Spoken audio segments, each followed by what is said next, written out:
What's going on? What's going on? Listen, if you're watching this, this is because this is Member Monday, and normally I go live with the members of my I Love Me University app, but Zoom is acting very difficult the last week. I got to figure out why it is acting difficult. It is stopping my ability to stream X, Y, and Z. So, anywho, I'm gonna give my Member Monday people a couple minutes to get in here, and we got a topic today, man. I want to talk about.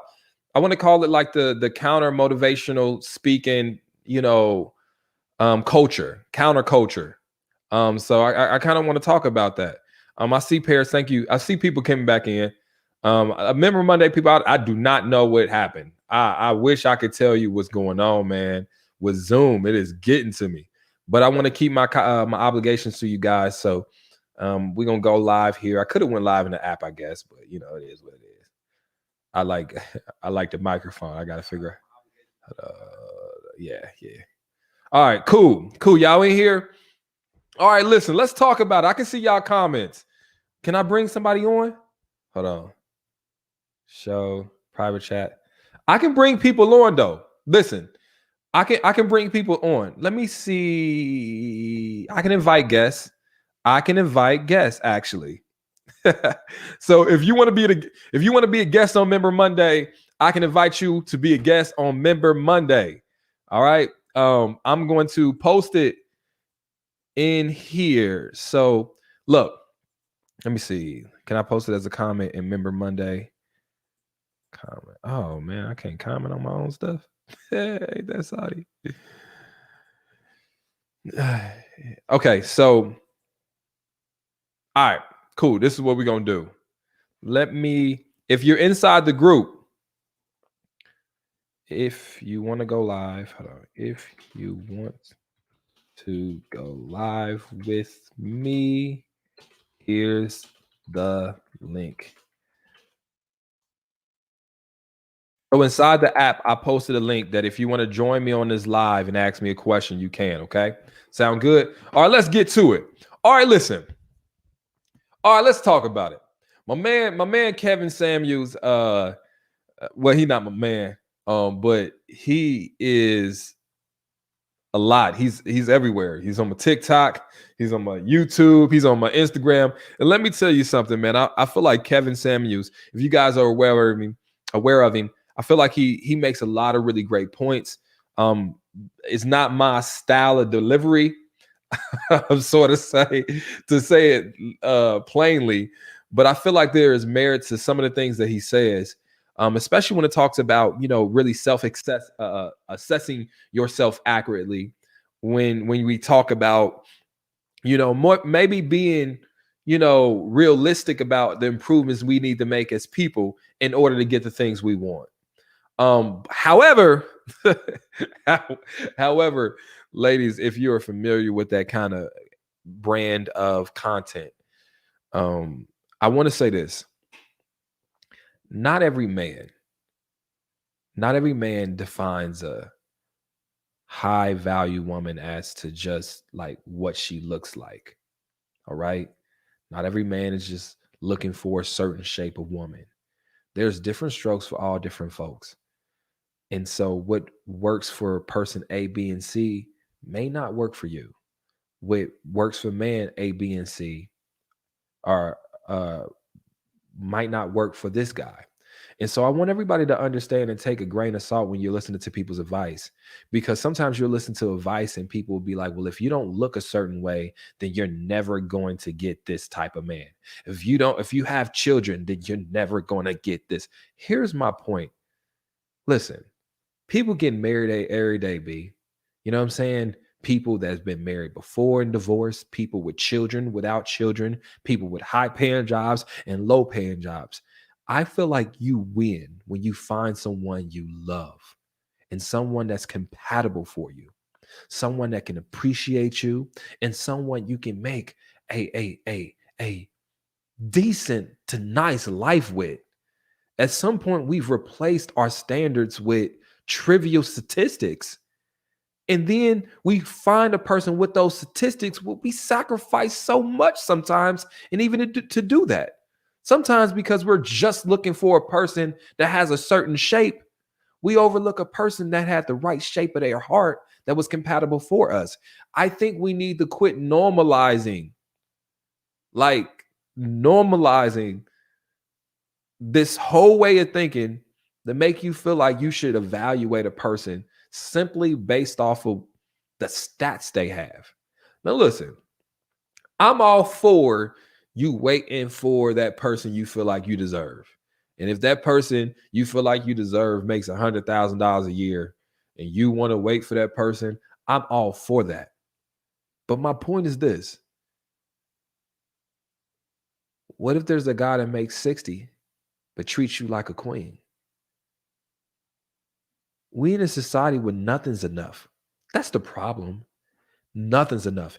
Even sometimes when you find a person that has everything you asked for, now you want more because there's a lack of contentment now. You know what I mean? And if you're not content, nothing will be satisfiable to you. So I guess my point is making this is there's been a lot of dialogue over the last couple weeks.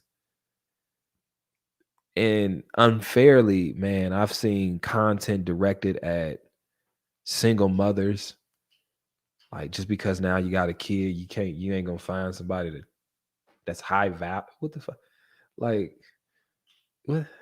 Like, listen, all I'm saying is some people define things differently. Some people have different challenges. Some people have different barriers. That perfect person you think is so perfect because they got a nice body and no kids, but they're suffering from depression and you don't know it. So what I'm saying is don't let the internet make you feel like you're less than because you have a couple kids, or maybe you're not an ideal weight, or maybe you don't make as much money. The one thing I can tell you is no matter who you are, there is a person for you. I didn't see horrible. Like I've been shocked when I find that some people, I'm like, you got a man? Like sometimes you be shocked. There is a person for you. And I feel like if our standards are finding a person with whom we are compatible with, partners with, that appreciates us and we appreciate them and we're attracted to them and they're attracted to us, I think that's a good start. I really do think that's a good start. Lastly, before I get into the question and answer portion, I think we got two people on here. We got Chelsea, we got Brandy. Melanie ain't got her camera on no more. What I will say is this, and I want this to be something that you guys just really take.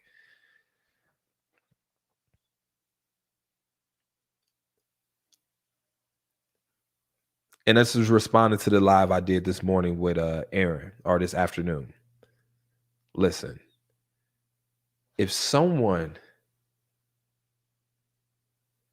is doing you wrong, having gross like conduct towards you, whether it's physical, emotional, neglectful, two things can be true at the same time. And I think this is why I have a problem with certain people's views on this. It can be true that there are things you can do to avoid certain outcomes. But it can also be true that even if you don't do those things, some people should not be putting their hands on you. No matter who you decided to have sex with. Yeah, could you have been more choosy with who you laid down with? Duh. Obviously, after the fact, you like, shit, that was a bad decision with that guy.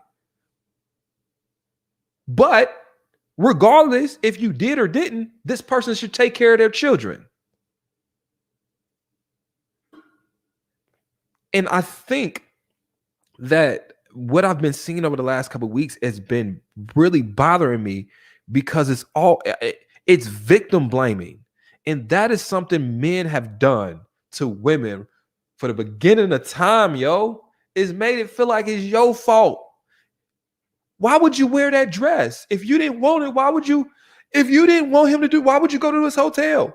If you didn't like being beat, why would you stay with it? Like, this is So I know, listen, the one thing I am confident about my audience is um, that you guys are really reasonable and sensible. So I know you guys already understand that. You already understand that, yeah, I can make improvements, but nothing excuses a man from not taking care of their kid, no matter what. Yeah, I could have been a little better choosing, but nothing gives him a right to put his hands on me. And so as a man, I feel like it is my obligation when these conversations comes up to call that abuser out on his bullshit, that deadbeat father out on his bullshit.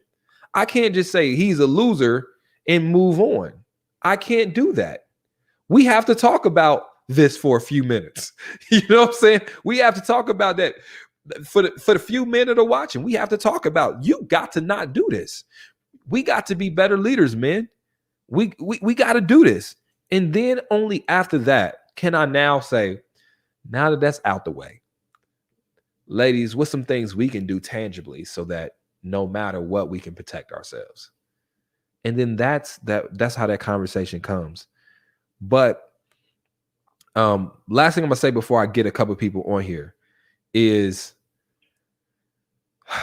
how do I say this? I've been doing this for some time, yo. Like, I've been doing these videos for some time.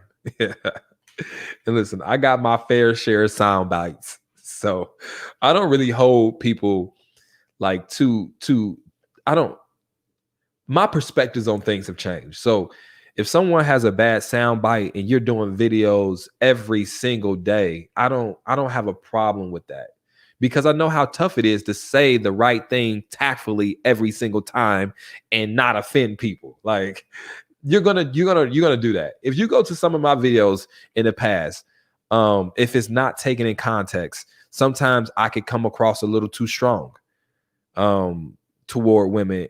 But I got in this because I want to help women. Um, it's almost like why I got into nursing. When I became a nurse is because I wanted to help women. I mean, not with women. I wanted to help people. And when I was a nurse, there would be people that are coming to the hospital with COPD. It's a lung disease, you guys, and most people get it from smoking, right? And so you get somebody in here, they can't breathe. Like, they literally can't breathe. That is not the right time to say, see, that's why you shouldn't be smoking. You wouldn't be here if you didn't smoke. Like, you they can't breathe right now. Yeah. At some point, when the rapport is great and I've now gotten your listening ear during your visit and we've stabilized your breathing, at some point, I'm going to give you a packet on smoking cessation. Like, hey, listen, I love you, right? You come in here, what, every few months. And, Gertrude, I don't want to see you in here no more. And I know you don't smoked every day for the last 50 years. And I know it's tough to stop. But I care about your health, okay? And because I care about your health, the doctor wants me to give you these nicotine patches. Is it okay if I put one on you and show you how to do it? Listen, if you ever feel like you got an urge to smoke, these are some things you can do. And this is how you gain people and not repel people. And I've been seeing men who are wanting to help women, but they're treating the asthmatic episode as a way to rub in your face that you shouldn't be smoking. We're all adults. We know.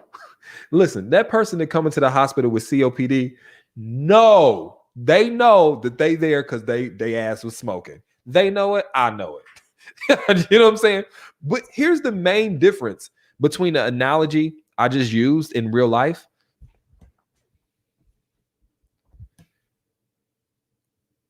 Even in that situation, knowing that, quote unquote, smoking is the reason why that person is in a hospital, they're the quote unquote reason. because you get into that field to care, you do not throw that in their face. You treat them, you show them love, and you try to gain them to where they will listen next time.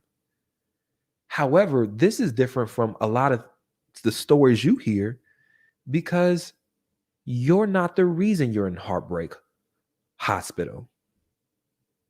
You're not. Yes, if you didn't walk near the street, would you ever have got hit by the car? No. But the car shouldn't have jumped the curve. How can we now say, well, if you had stayed in the house, you would have never got hit by the car. But the car jumped the curb. And so when I hear men saying, and like I said, I know there's probably some sound bites of me somewhere teetering on this topic. And that's why I said I give people time to grow. But if a woman decides to have sex with a man and a child comes of it, I can't now say, well, you wouldn't have a deadbeat father in his life if you had just not had sex. When he's the one that jumped the curb and decided to kill the idea of being a parent that also shares in the responsibility of that child. Yes, if you never have sex, you probably won't have kids. We're grown. We understand that. No, we all understand that, right? Everybody. So to keep belaboring that point is mute. Howsoever, the problem I'm seeing with this, and this is not me being a hater, this is me being real, is just as a woman will step up to take care of her child, a man needs to do the same thing. I don't care if you don't like her or not. So I'm done talking about this. I just felt like I had to talk because I don't inherently have, like, Mr. Let Go, that's my man. I talk to him all the time. And like I said, please do not take our banter and debate for Ace don't like him or he don't like me. We like literally talked on the phone for 2 hours about something completely different. So it's just when it comes to this, or even Kevin Samuel, I don't even know him. He's probably a cool dude. I don't know. I mean, I don't know. But when it comes to just my professional opinion, because I do this for a living and I'm looking at other people, it just seems to me that you can't hurt and want to help at the same time. You can't. And while it may get a lot of views because you telling a woman that you ain't no 10, shit, 10, ma'am, you a 5.5. Like, that's that's horrible. That's horrible. That's horrible. It's horrible. Now, again, they call into a show. So, I mean, what the hell can you do? That's horrible. That's horrible. In my wildest dreams, and listen, I would never, ever, ever be like, tell me from the 1 to 10 how you look. If you guys got my Queens Don't Settle journal, right? My Queens Don't Settle journal, I talk about I think it's like a self-love assessment. So from 1 to 10, rate your self-love. You know, if we're gonna do it for things like that, but rate yourself from 1 to 10, it's, oh my God, that's hard. That's tough. So here's my suggestion. If I was y'all, I wouldn't call into a show unless you really feel like getting your feelings hurt all over the internet. Can you imagine calling to a show and then now you the person that he went viral doing all that shit to? Hell no. All right, Chelsea, what's up? Talk to me. So I was mad at you because you didn't call like Aaron out on his hypocrisy. Because he started off with, well, no, he ended up going to, well, I mean, I left my marriage because my wife wasn't listening to me. So I was like, well, that's very hypocritical because you just said that a woman shouldn't do that for a man. And you didn't catch that. And I was like, wait, so we just going to skip over that part? that he did the same thing that he's telling women not to do? But here's the thing. This is the thing. All right, so because, and I'm getting used to doing this. Y'all know me, I'm talkative. So when I did the self-love summit, Chelsea, like Derek and them get mad because I get up there going. I'll be up there 20 minutes talking. So I've learned to try to like allow people to get their opinions out. So I listened as much as I can. And the one thing I will say is I appreciated that experience. I appreciated the experience of him bringing in how he felt in his marriage, what he did, you know, obviously, as far as emotionally and whatever. I appreciate that. Um, I think where me and him disagreed mostly was on the solution. I think he feels he has his solution. And it's not just him. I don't want to single him out. I want to call it, what we gonna call it, like counter empowerment culture. It gotta be something. Listen, there is a group of guys that hate my videos. Well, mine is not that bad, but I know people look at Derek's like, fuck this shit. Because he Or don't they be look talking at, about them for real. but I mean, he cool dude. But my point is, like, you look at it and you be like, nah, man, they pandering. Like, I've had people say, I'm pandering, I'm this, that, and other. So I know there's a group of men. So now you got these group of men that's saying, you know what? I don't like this. They always trying to make it seem like it's the guy's fault. So you know what? Let's talk about what women ain't doing well.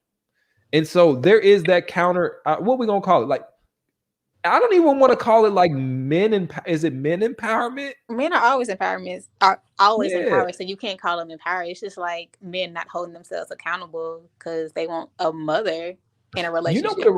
You know what it remind me of? I don't know if y'all remember when I did it was one of my shows. I forget which one it was, but I had this artist. Her name was Teresa the Songbird. And I've been knowing her for a minute. I've had her in my city before to do poems. But anyway, like last year she went viral and it was a poem called You So Black. You so black when the blah blah blah blah blah blah blah. And it's really empowering. It's like, you so black, there's a God in you. You so black. It's so amazing, right? So anyway, I was on Facebook, Chelsea, and she had did a Facebook commercial. Like Facebook actually, you know, reached out to her. They did a video for it, and it's running for Black History Month. And yo, I was watching that video, tears about came to my eye, yo. Like I was literally like, yo, this poem is so deep. So it had a whole bunch of shares and comments. So I'm like, let me check out the comments. I kid you not. I went to the comments like, yo, people about to be singing her praises. And I was gonna comment and tag her like, girl, I see you, yada, yada, yada, right?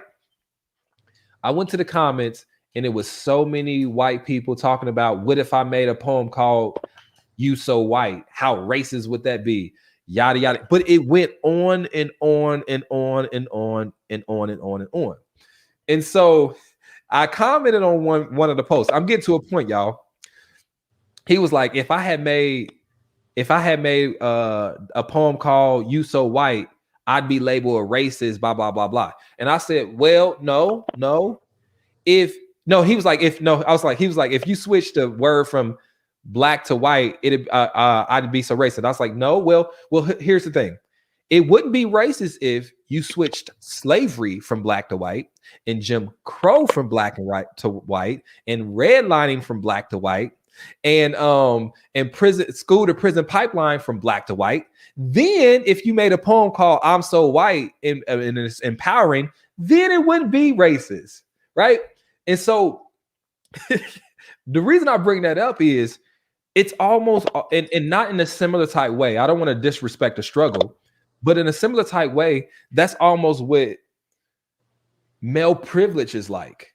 Exactly. It's like there is an inherent difference when it comes to abuse within a relationship, when it comes to rape, sexual assault inside relationships, in and out of relationships, when it comes to financial abuse and neglect. There's fundamental differences between how many women are struggling compared to how many men, and it's indisputable. Sometimes we can talk about, yeah, some women, are horrible people, but there's not statistics to say that women are beating dudes' asses at an alarming rate.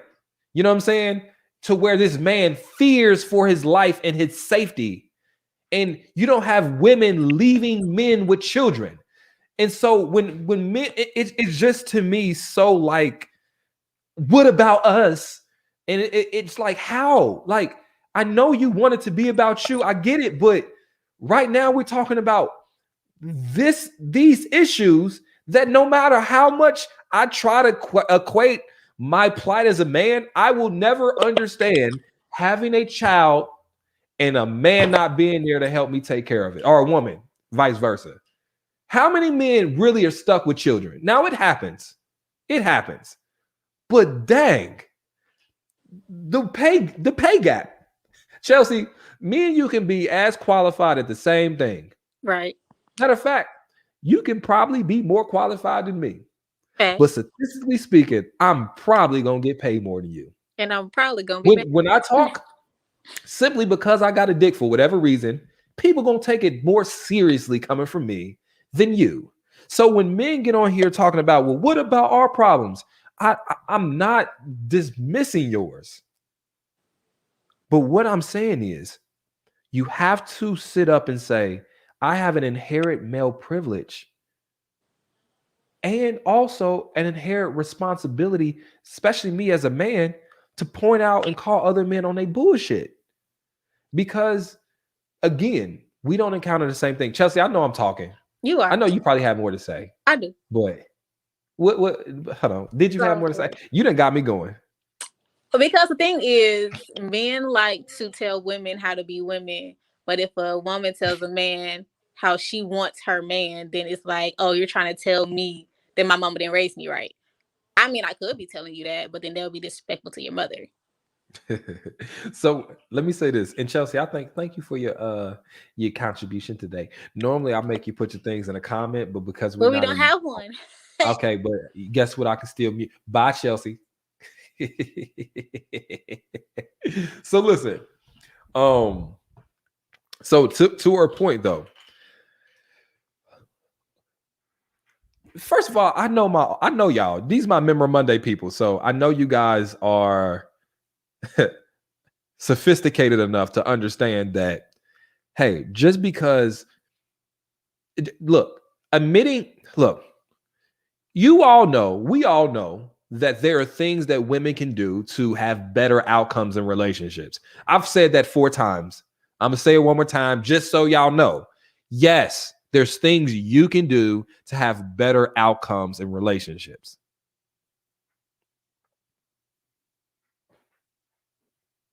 All right, so we said that. We all know this.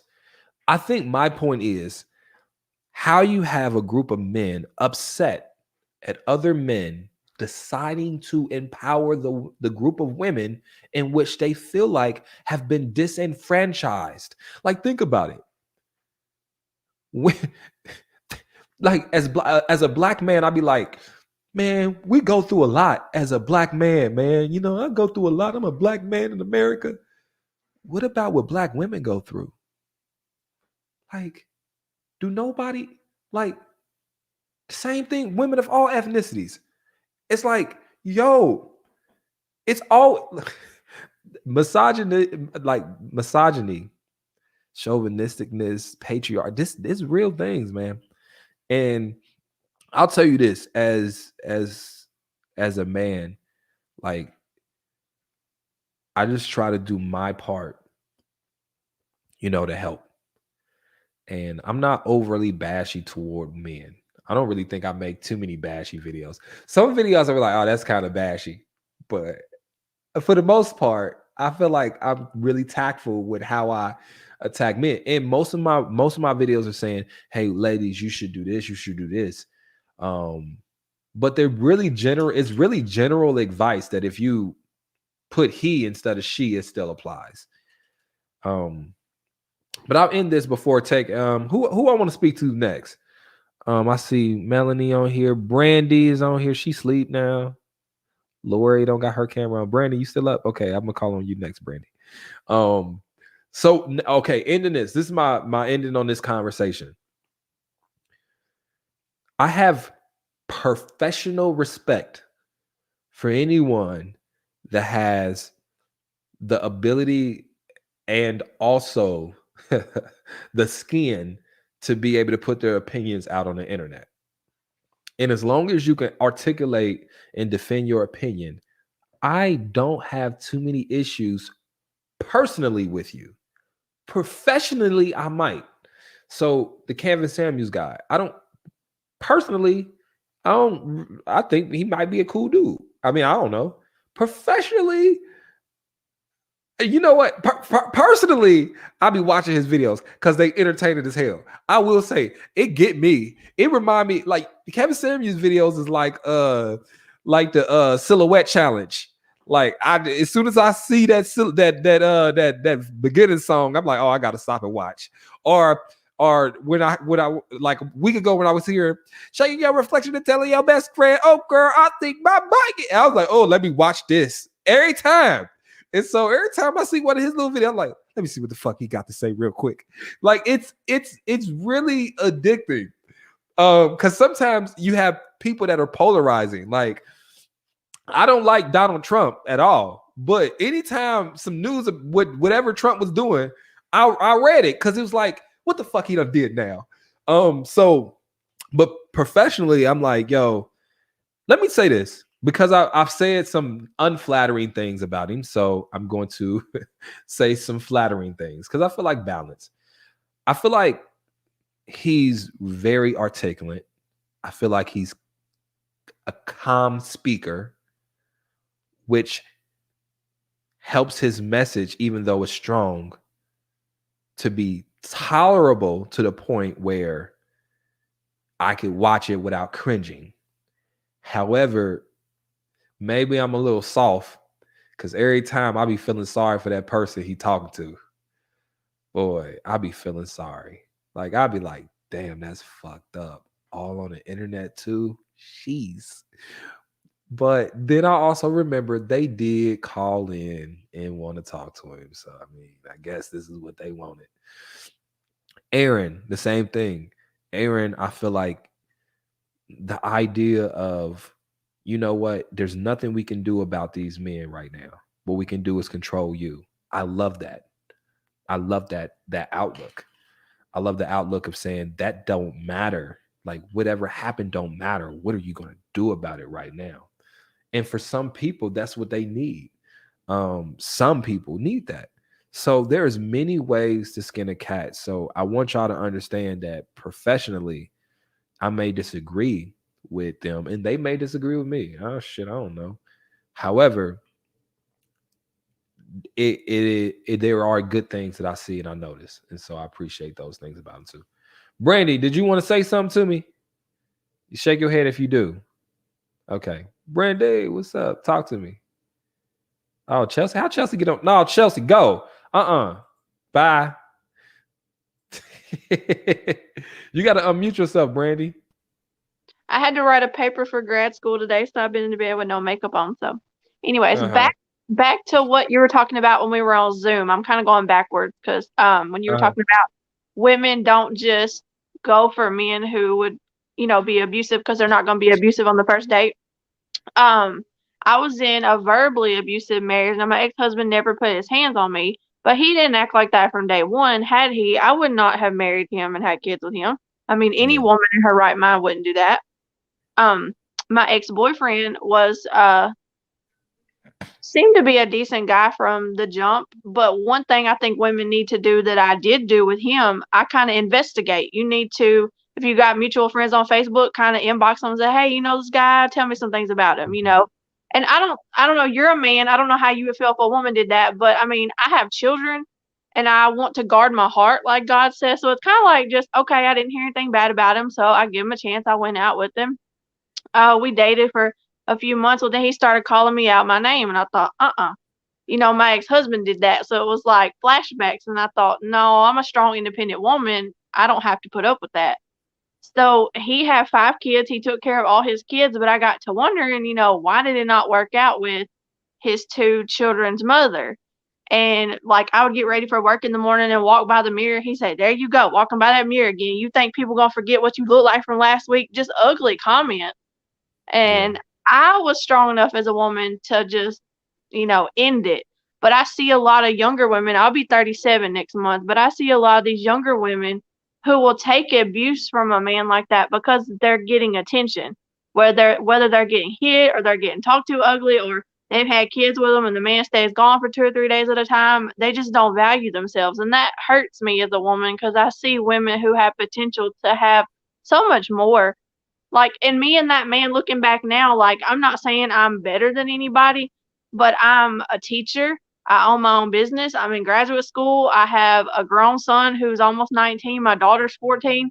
This dude worked in a factory, got 5 kids or 6 now. I found out he had another one. So I kind of feel like we were on 2 totally different levels. Like, I'm up here chasing after my goals and dreams, and he's down here, you know.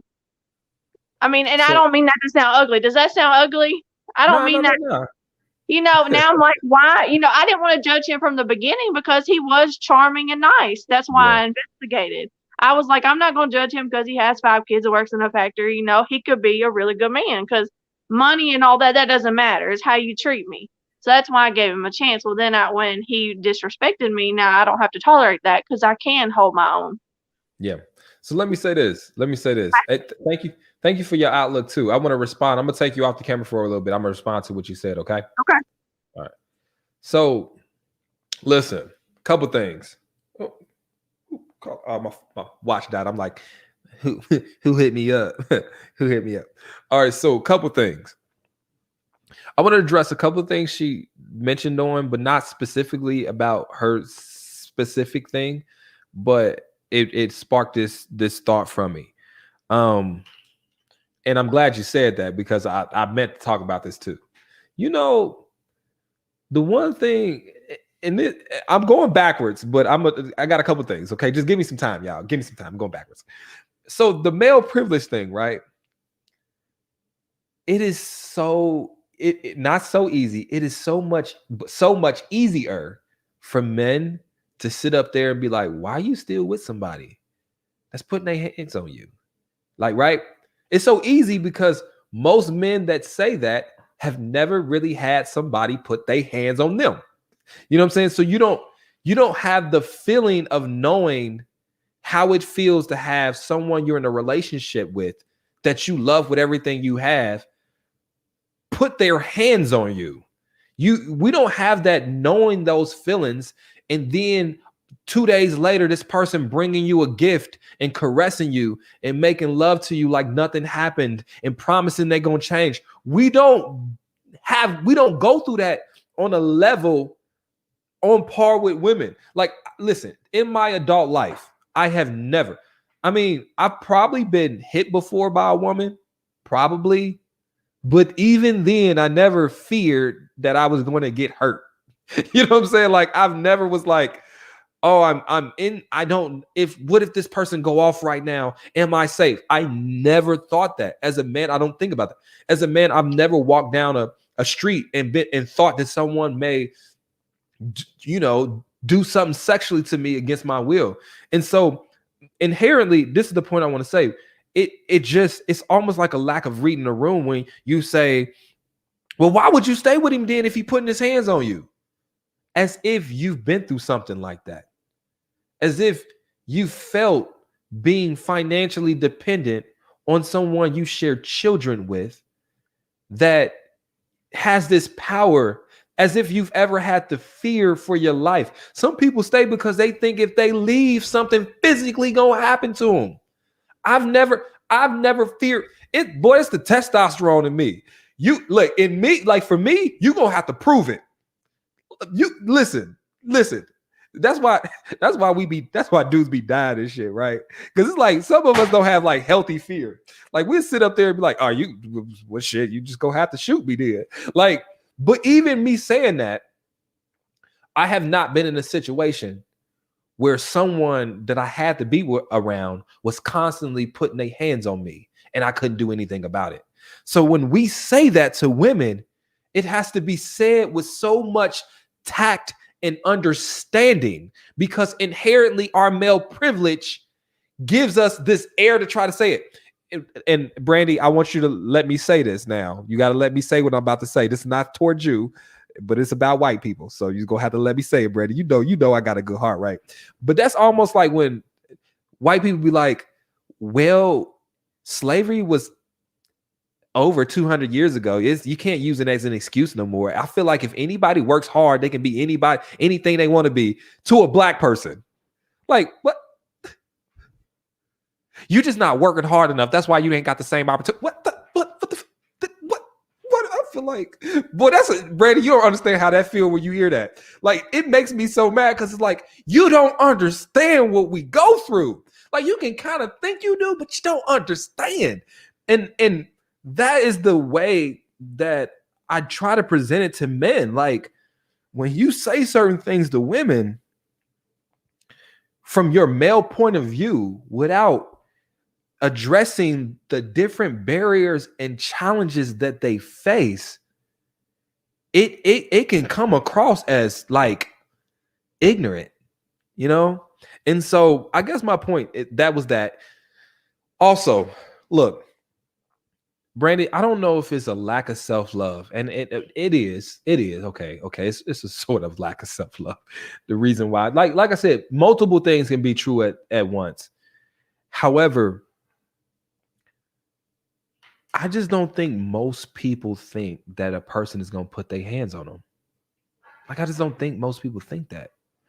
I don't think people be like, man, what if this man put his hands on me? If he's never really given you a reason to feel that. Like, a lot of times you don't know a person don't put their hands on you until they do it the first time. And like I said, I truly believe the first time isn't soon. Like, it's not soon after you meet them most times. So I really feel like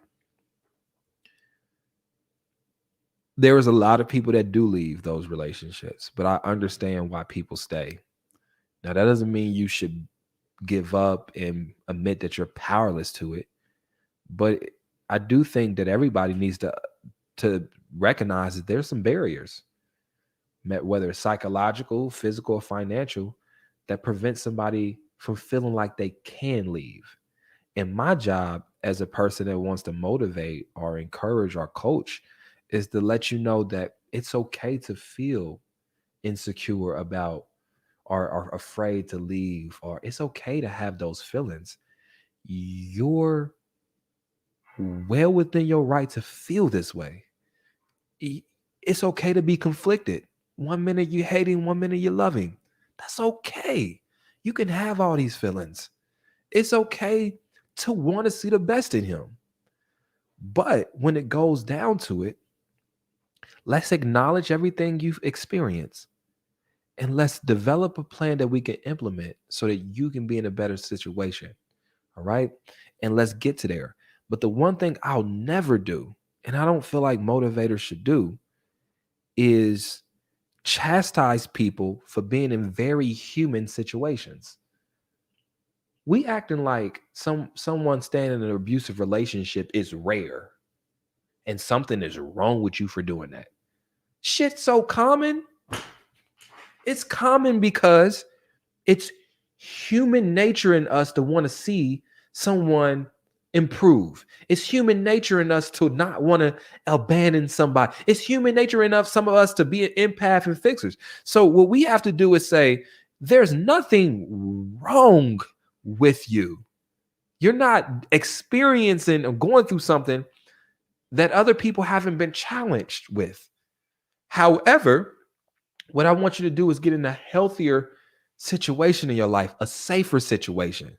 But when I see men dogging women for staying in an abusive relationship and being untactful, like, nigga, have you ever had somebody put their hands on you on a daily basis? No. So shut the fuck, like, my bad for cussing, but shut up, man. Cause it be like, yo, if there was a grown man, like, you lived in his house Not your dad. I'm talking about a man. Well, of course you would have to be homosexual, but follow me, just follow me. If he was in a relationship, a grown ass man, 6 inches bigger than him physically, not y'all nasty. 6'4", diesel dude. Oh, it's a little harder to talk that tough shit then, right? You should leave, girl. He should never. Okay, well, you do. If you was in a situation, you'll see how hard it is when somebody that much bigger, but putting their hands on you, and then also emotionally, spiritually, and financially abusing you. Now, when dudes go through that for an extended period of time, then they got the right to kind of get a motherfucking opinion about what the fuck you should be doing and chastising you for staying in an abusive relationship. But until you've been through that, I think you should lower your voice and use a little bit more tact. Did that make sense? I hope that makes sense, y'all. I hope it makes sense. Just lower your voice. Because I tell you, hey, like, you know where dudes find out real fast how it feels is when they go to motherfucking jail and they cellmate bigger than them. And then see how fast they be, changing their tune. It's just not, we're not in, listen, even as men, even when it comes to physical confrontations, normally we only get in physical confrontations with people that are equal to us, around about the same size. You know what I'm saying? Like, you rarely see a small guy and a big guy fight each other. You know what I'm saying? Because the small guy ain't gonna want none of that. And then the big guy like, man, I ain't about to fight this little dude. You know what I'm saying? So dudes, normally when dudes get into physical altercations, it's by choice. A lot of times, both of them are ready to fight, and they size each other up, and they about the same size. When a woman and a man gets in a physical confrontation, it's not a fair fight. It's not really much she can do. And men, we don't experience that type of disadvantage in relationships. Like, just imagine how y'all don't even have to imagine because you lived through it. I'm just empathizing. Imagine the person you love the most also being the person that gives you the most hurt. Like, damn, that gotta be tough. That gotta be tough. This is the man you care for the most, and he's putting his hands on you. I will never, as a man, understand that, because I will never live it. I will never be in a relationship with someone that can physically dominate me.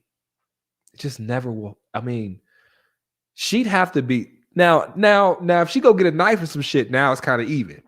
You know what I'm saying? But let's just pretend that don't happen, right? Now if she go get a knife, but like, I'd never be like Brandy, if me and you together, like, you look like a strong girl, but I'm never gonna think like, and that's how most guys are in relationships. So I'm not saying that a woman can't beat a man in a fight, but most guys probably don't feel like the woman that they with go physically do anything towards them. That's why when a man raises his voice at a woman, it's more powerful than when a woman raises her voice at a man. That's why we have to be more careful. So it's just a lot of things, man. I done got on a tangent. I'll talk about this more during the week, you guys. I normally take a little bit more of y'all questions, but I gotta go eat. I'm going to the Virgin Islands too, you guys. That's why I had my COVID test. I'm COVID free. You know what I'm saying? COVID free. I'm about to be up in the islands.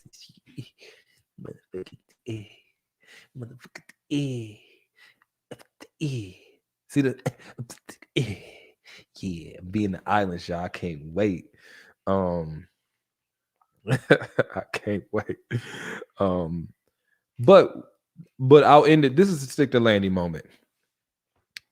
this conversation has just been about there. I don't feel like Kevin Samuels is wrong.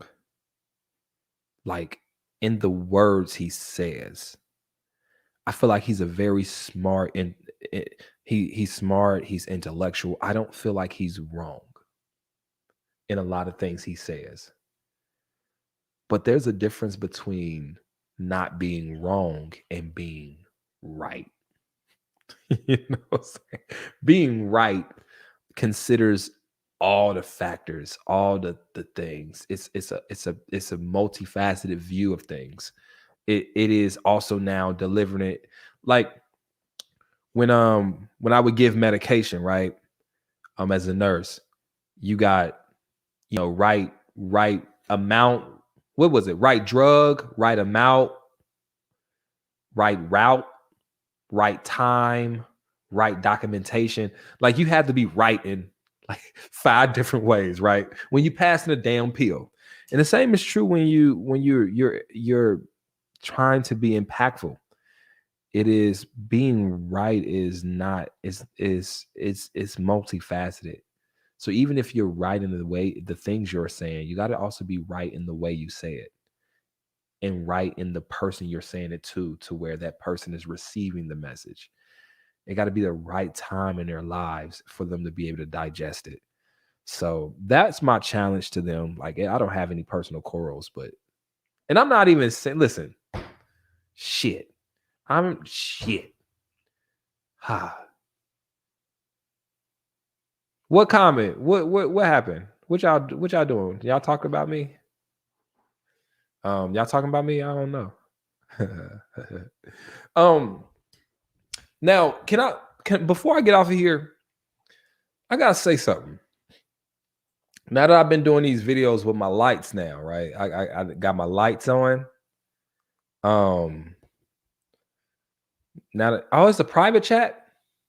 The fuck is a private chat? Oh, there's a private chat. Oh, so these are the people that's in here. Okay.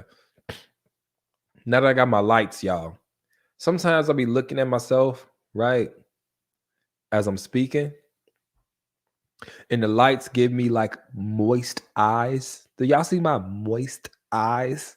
Don't my eyes look moist? It's like it's a slight glisten. You feel me? A mild sparkle. Do you guys see that, right? Like this little moist glisten sparkle in my eyes. Y'all see that shit, right? Like look. Ooh! Hold on. Yeah, you see good girls. Lady, look. It's a little sparkle. It's a little glisten. It's a little moist. Got moist eyes. Y'all didn't know that, right? Y'all didn't know my eyes was moist. I got naturally moist eyes. You know what I'm saying? So don't hate. Hey, don't hate because you dry-eyed, vising, needing people. I got moist eyes, okay? They stay moist. Oh, anyway. Why I gotta be weird? I'm just looking at my eyes look moist. That's it. Y'all are some haters. All right, so what else we got to say? What else is on here? She's oh, good news. So I know y'all don't care because y'all trying to stay away from COVID. But for my people that have learned to manage COVID and also a social life, this is what I'm gonna do. I'm gonna go back to Atlanta and do a show, but I'm doing it with just my damn self. Last time I was there, it was with 4 other people, and I didn't really get to do my shit. I was like, damn, I just felt like I was a fucking employee. I went down there, set up equipment, and did all this, did all that, and then I had 10 minutes to talk. I ain't like that. Didn't like that at all. So this is what yeah, I'm like, man, I felt like I worked for everybody. I was like, hold on. I done drove 8 hours because I had the equipment, set up all this shit, arranged the chairs, did all the different stuff, and then now I can't even do a poem. I didn't even get to do a poem. Oh no, hell no. So this is what we're gonna do. This is what we're gonna do. I'm gonna do a show in Atlanta. Just because I haven't done an Ace Metaphor show in over a year.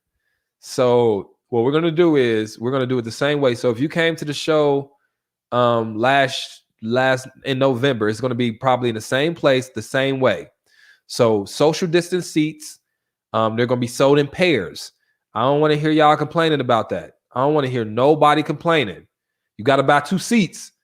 Lori, how I'm gonna sell single seats? Lori, you want to sit next to a stranger, Lori? Is that what you want to do?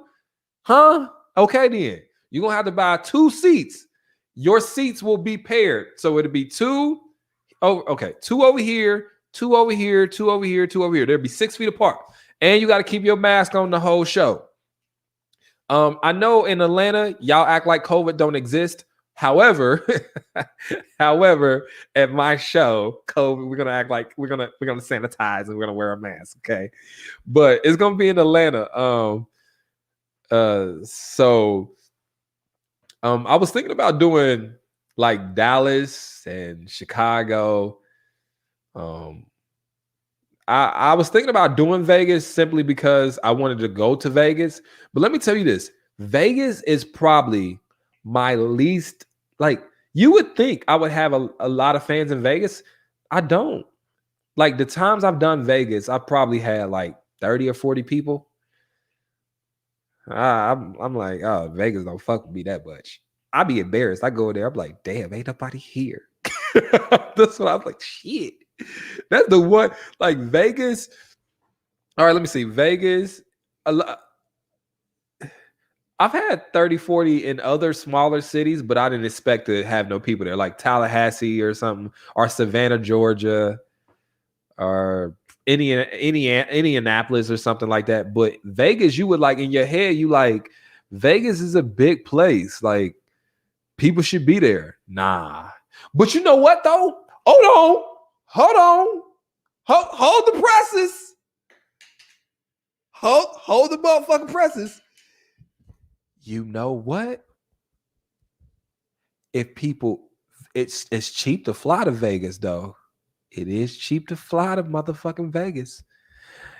You know what? If this is the only show I'm doing, you know what? Vegas might be all right. Or I was thinking about Miami. But it's hot down there. Like, it's hot. They COVID out. But Vegas, Atlanta. I'm gonna do Atlanta though. Cause y'all be talking a big game until it's actually time to get y'all tickets. Like, I'm like, all right, let's do a show in Vegas. And then we can turn up. We can turn up too. Hey, listen, if we do a show in Vegas, it's gonna be a 2-part show. It's gonna be like Ace's motivation and striptease. Like, we're gonna do some motivation and then we're gonna turn the lights off and I'm gonna bring my portable stripper pole and I'm gonna get to work.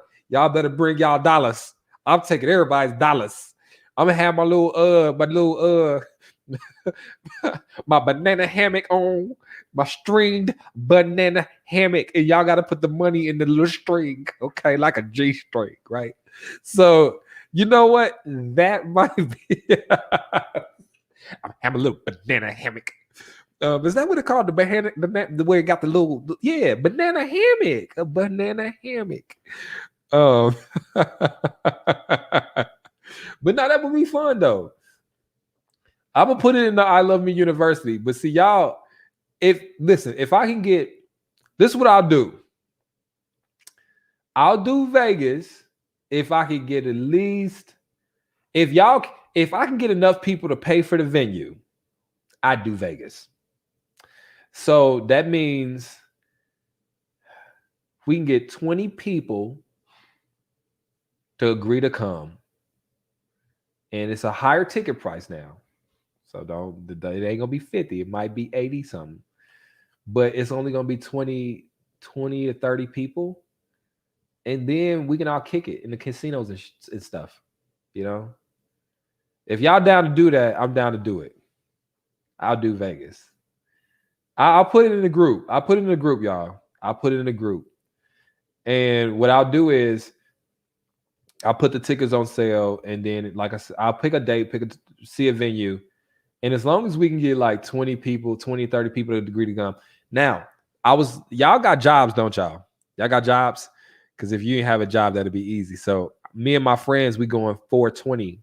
We going to Vegas for 420. Because marijuana is legal there. He can't wait. It can't wait. I can't wait. People don't be judging me neither. AC smoke. Every now and then, I ain't smoked this year. Nah, I smoked this year. I did for the Super Bowl.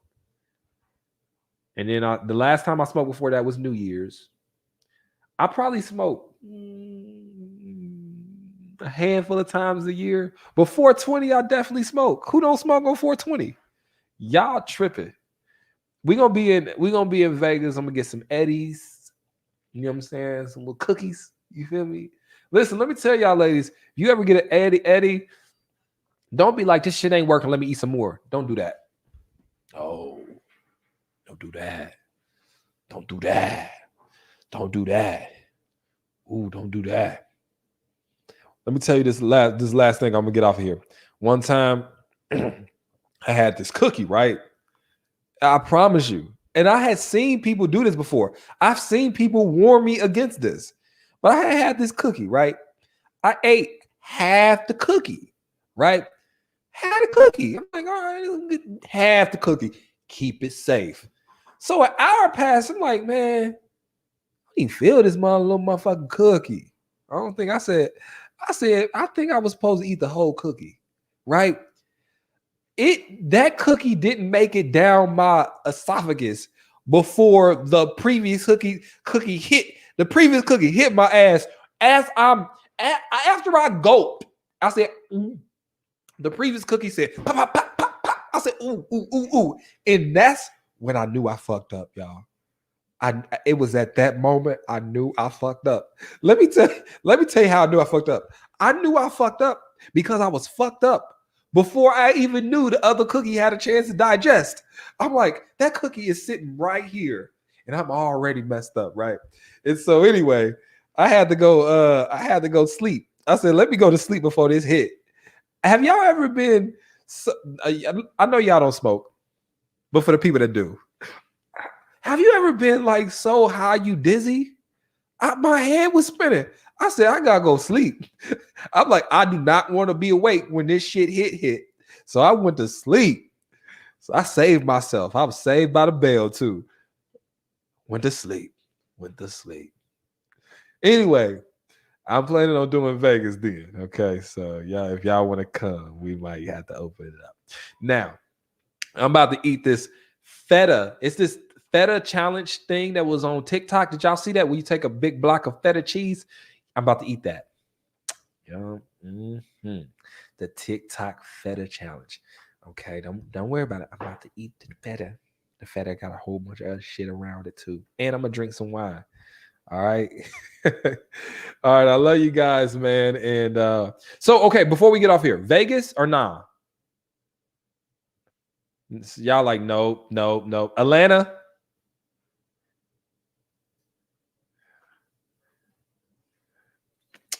Atlanta. Let me tell you why. Atlanta just has a strong base of people there. I know my Atlanta people gonna come out regardless. I just do. I know y'all looking at me funny right now. It is what it is. I might also do Dallas. But here's what I was thinking. I'm like, why don't I just chill? Do one show and chill. Why would I organize 3 of them? I don't want to do that shit. I'm going to do one and chill. All right. Love you guys. Talk to you later. Peace.